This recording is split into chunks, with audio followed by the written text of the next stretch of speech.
In this series, One New Man, I am reading the teachings of Jim Hutchens from 2011 and his commentary on Ephesians 2:15, one of the least understood yet most intriguing and stated purposes of Jesus is this: to create in himself one new man. Please read Ephesians 2:11 through 20 for the full context of the scripture. According to Ephesians 2:12, Gentiles in their former state of unbelief were excluded from citizenship in Israel. However, after coming to faith in the one true God and believing in Jesus as Messiah, they are fellow citizens with God's people. The one new man is a citizen of Israel. He has all the rights, privileges, and responsibilities of citizenship. Does this mean every follower of Jesus can automatically be a citizen in the modern state of Israel? Not likely.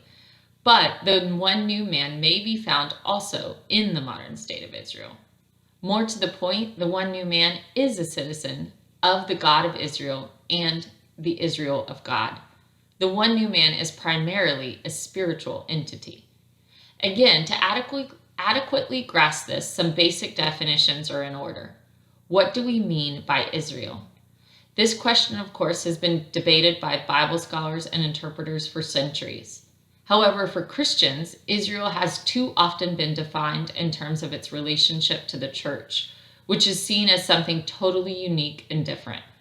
We are suggesting, however, that the church, or the congregation or community of believers, is really an enlargement or expansion of Israel. The church doesn't replace or supersede Israel. If anything, Israel replaces the church. Rightly understood, the church or congregation or community, as we have defined it with a little c, simply expands our understanding of who Israel really is in the plan of God. To see it as anything else is to impose a non-biblical split, dividing the body of true believers, a division that negates the obvious continuity of the believing covenant community between the Old and New Testaments. In view of the word church, meaning congregation or community, we believe any attempt to define Israel in terms of its relationship to the church is the wrong place to begin. An understanding of Israel must begin with Hebrew sources. For a brief overview, we note that the term Israel is first used in Genesis 32:29, where Jacob wrestles with a man until daybreak, and then receives the name Israel, which means he struggles with God. His new name evidently revealed his character. From this event, it is possible to see a progressive unfolding and defining of Israel's identity, always in the context of struggle. The descent into Egypt of a group of Hebrews laid the foundation for the subsequent Exodus, when the history of Israel as people may be seen to have begun. This people merged into nationhood 40 years later when they crossed over Jordan under Joshua. As we enter the New Testament writings, the term Israel is basically a people and a nation, primarily seen as physical descendants of Abraham through the patriarchs Isaac and Jacob.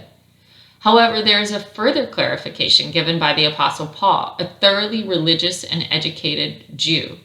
For the Jews of that day and for Gentiles who came to faith, God's definitive last word regarding the Jews is found in Romans 9 through 11. Paul begins by confirming the people of Israel's prominent, privileged, and chosen position. Paul says in Romans 9, "Theirs is the adoption as sons. Theirs the divine glory, the covenants, the receiving of the law, the temple worship, and the promises. Theirs are the patriarchs, and from them is traced the human ancestry of Christ."